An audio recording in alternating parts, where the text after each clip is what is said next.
I'm just curious, how many of you made New Year's resolutions? Okay. How many of you kept them? Nggak kerasa tahun 2024 sudah berlalu, sekarang berganti menjadi tahun yang baru. Hari demi hari berganti begitu cepat, apalagi dengan nyalanin rutinitas harian yang gitu-gitu aja. Jadi ngebuat 365 hari terasa begitu singkat. Kehidupan mengalir tanpa kita sadari. Tapi dengan datangnya tahun yang baru, tentunya kita nggak bisa lepas dari yang namanya resolusi baru. Resolusi yang katanya merupakan sebuah komitmen seseorang untuk mencapai sebuah tujuan yang telah ditetapkan, pastinya untuk menjadi lebih baik dari tahun sebelumnya. Tapi jika kita coba balik sebentar pada awal tahun sebelumnya, lalu mulai ingat-ingat lagi apa yang udah ditargetin, sepertinya beberapa orang ngerasa kalau mereka nggak kemana-mana. Padahal target udah dirancang sedemikian rupa, semangat untuk berkomitmen di awal udah membara, tapi kenapa sebagian orang malah nggak mencapai target yang mereka buat? Bahkan terkadang malah stuck di tengah jalan. Seperti yang kita tahu, satu tahun terdiri dari 365 hari dan satu hari itu 24 jam. Artinya semua orang memiliki waktu yang sama. Entah dari mana asalnya, gimana pun kondisinya, waktu yang dimiliki tetap sama. Lantas kenapa seseorang nggak mencapai target tahunannya? Jadi ada beberapa orang yang memang bisa merancang sebuah target dengan diimbangi kemampuan mengelola waktu yang baik, dan ada juga orang yang belum mampu melihat potensi dalam dirinya sendiri. Biasanya masih suka terlena dengan kenikmatan instan sosial media, kegiatan scrolling yang memakan banyak banget waktu tanpa kita sadari.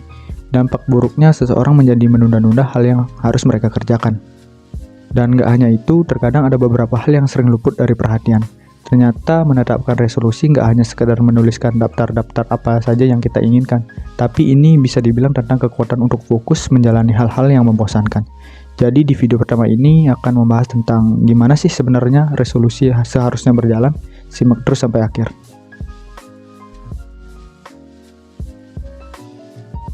Menetapkan sebuah resolusi berarti ada sesuatu yang benar-benar kita inginkan dan wujudkan dalam kurun waktu tertentu. Inilah awal munculnya sebuah ambisi seseorang. Keinginan yang kuat mendorong seseorang untuk berambisi besar. Nggak salah memiliki sebuah ambisi, justru ambisi adalah motor penggerak yang memotivasi kita untuk mencapai sesuatu. Tanpa ambisi, kita mungkin akan merasa stagnan dan tidak termotivasi untuk berkembang atau mencapai hal-hal yang besar.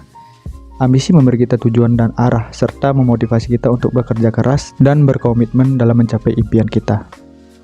Namun, terkadang tanpa kita sadari, terlalu ambisius juga bisa jadi pedang bermata dua, karena pada saat kita menetapkan terlalu banyak target sekaligus, energi dan fokus kita menjadi tersebar. Nah, alhasil kita mungkin nggak bisa memberikan perhatian dan usaha yang cukup pada setiap target-target tersebut. Akibatnya, banyak dari target yang kita tetapkan tidak tercapai dengan maksimal. Dan kita juga merasa kewalahan, bahkan frustasi. Untuk mencapai target dengan lebih efektif, penting untuk mulai dengan mencatat target-target yang ingin dicapai. Coba luangin waktu buat benar-benar mikirin apa yang menjadi resolusi. Catat semuanya, ini akan ngasih semacam gambaran lengkap apa saja sih yang ingin diraih. Setelah udah punya daftar lengkap, langkah selanjutnya coba buat ngurutin mana aja yang jadi prioritas utama. Timbang lagi hal-hal apa yang ingin dicapai duluan dan mana kira-kira yang nggak terlalu relevan dan bisa di skip dulu. Utamain hal yang paling realistis buat dicapai dalam waktu 1 tahun.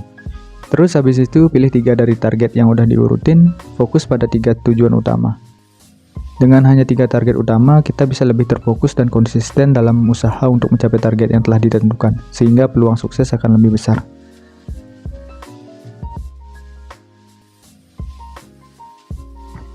Menetapkan target untuk mencapai sebuah tujuan mungkin terlihat sederhana. Seseorang hanya perlu membuat daftar hal-hal yang ingin dicapai, menuliskannya kembali di atas kertas, atau bahkan hanya sekedar menyimpannya dalam pikiran. Namun, pada prakteknya tidak semudah yang dipikirkan. Proses menetapkan target jauh lebih kompleks karena melibatkan pemahaman mendalam tentang apa yang benar-benar kita inginkan dan bagaimana cara mencapainya. Target bukan sekedar daftar keinginan, tetapi juga sebagai peta jalan yang harus dirancang dengan cermat untuk menghindari kebingungan di tengah jalan. Salah satu langkah krusial dalam menetapkan target adalah memastikan bahwa target tersebut realistis. Target yang terlalu tinggi atau di luar jangkauan dengan kemampuan yang kita miliki sering berujung pada rasa frustasi dan kehilangan motivasi. Misalnya ingin menguasai 5 bahasa asing dalam 1 tahun, tanpa pengalaman sebelumnya akan terasa mustahil. Target yang realistis adalah target yang mempertimbangkan kondisi pribadi kita saat ini, apakah itu kemampuan, waktu, atau sumber daya yang kita miliki. Dengan begitu, kita menciptakan ekspektasi yang sehat dan membangun kepercayaan diri seiring kemajuan kecil yang kita raih. Menetapkan target yang realistis tidak berarti kita harus takut untuk bermimpi besar. Justru, target besar seharusnya dapat dibagi menjadi langkah-langkah yang kecil untuk mudah dicapai. Misalnya, daripada fokus langsung pada hasil akhir seperti ingin memiliki tubuh yang ideal, lebih baik tetapkan target spesifik seperti berolahraga 3 kali seminggu atau mengurangi konsumsi gula harian.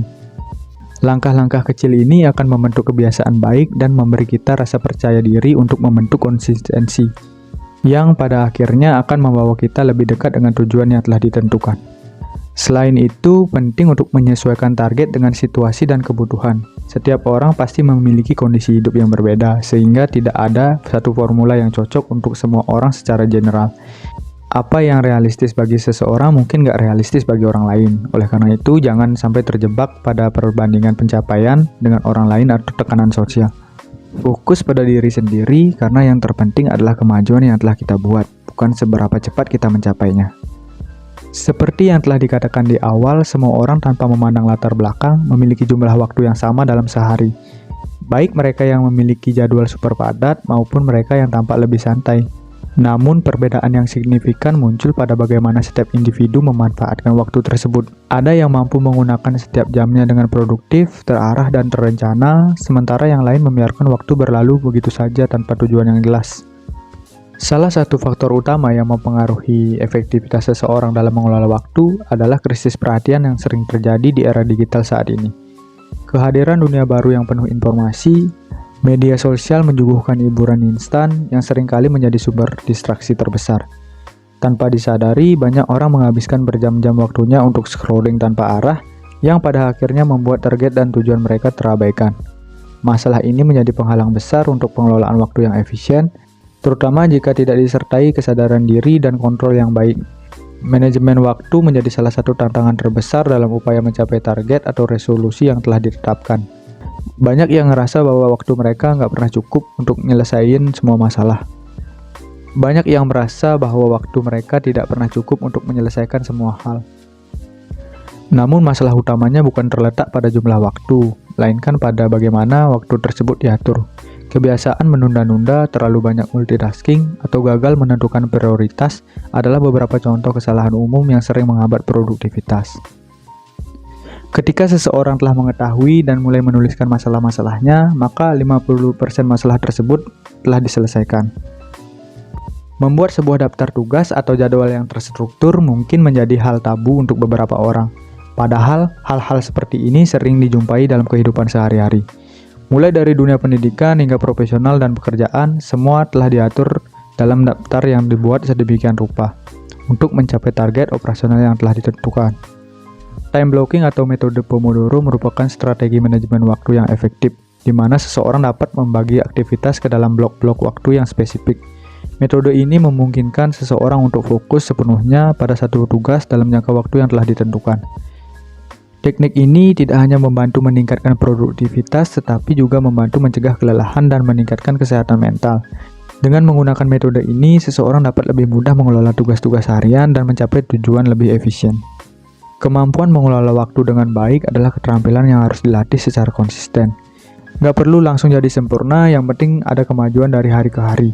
Dengan manajemen waktu yang baik, kita bisa mencapai lebih banyak hal tanpa terasa terbebani. Waktu adalah aset yang paling berharga, dan bagaimana kita menggunakannya akan menentukan sejauh mana kita bisa mencapai tujuan yang telah kita impikan.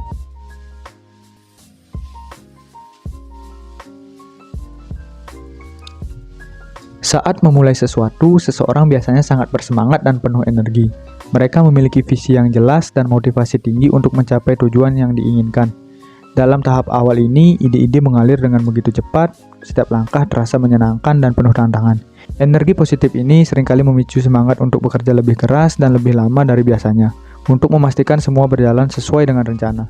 Namun seiring berjalannya waktu, semangat yang menggebu-gebu ini seringkali mulai meredup. Hambatan-hambatan kecil yang awalnya tidak terlihat mulai muncul dan mengganggu ritme kerja. Tantangan dan masalah baru muncul yang membuat perjalanan menuju tujuan menjadi lebih berat.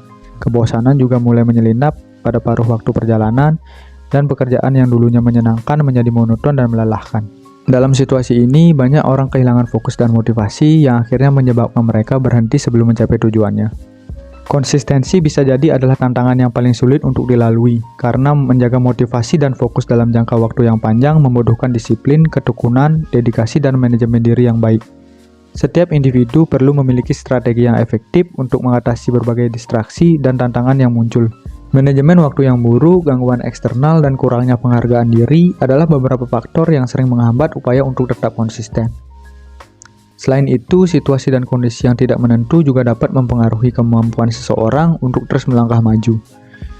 Konsistensi itu mirip seperti lari maraton, di mana perjalanan panjang penuh dengan tantangan, meskipun di tengah jalan terkadang terasa membosankan dan penuh dengan godaan untuk menyerah.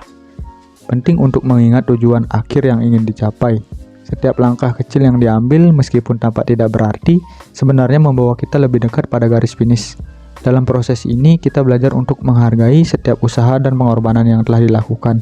Ketika akhirnya mencapai garis finish, rasa pencapaian yang luar biasa akan terasa. Semua rasa lelah, kebosanan, dan tantangan yang dihadapi selama perjalanan terbayar lunas. Kebahagiaan dan kepuasan yang dirasakan saat mencapai tujuan memberikan makna baru pada setiap langkah yang dilalui. Pengalaman yang membosankan mengajarkan kita bahwa konsistensi dan ketekunan adalah kunci utama untuk mencapai kesuksesan dan impian. Dengan demikian, konsistensi menjadi kekuatan yang mendorong kita untuk terus melangkah maju meskipun dihadapkan dengan berbagai macam rintangan. Seperti pelari maraton yang menembus batasan diri, kita juga dapat mencapai tujuan besar dalam hidup dengan terus berkomitmen dan tetap fokus pada tujuan akhir. Resolusi adalah sebuah tanggung jawab pribadi yang mengharuskan seseorang untuk berkomitmen penuh. Untuk mencapai resolusi tersebut, diperlukan fokus yang tajam dan konsistensi yang tinggi.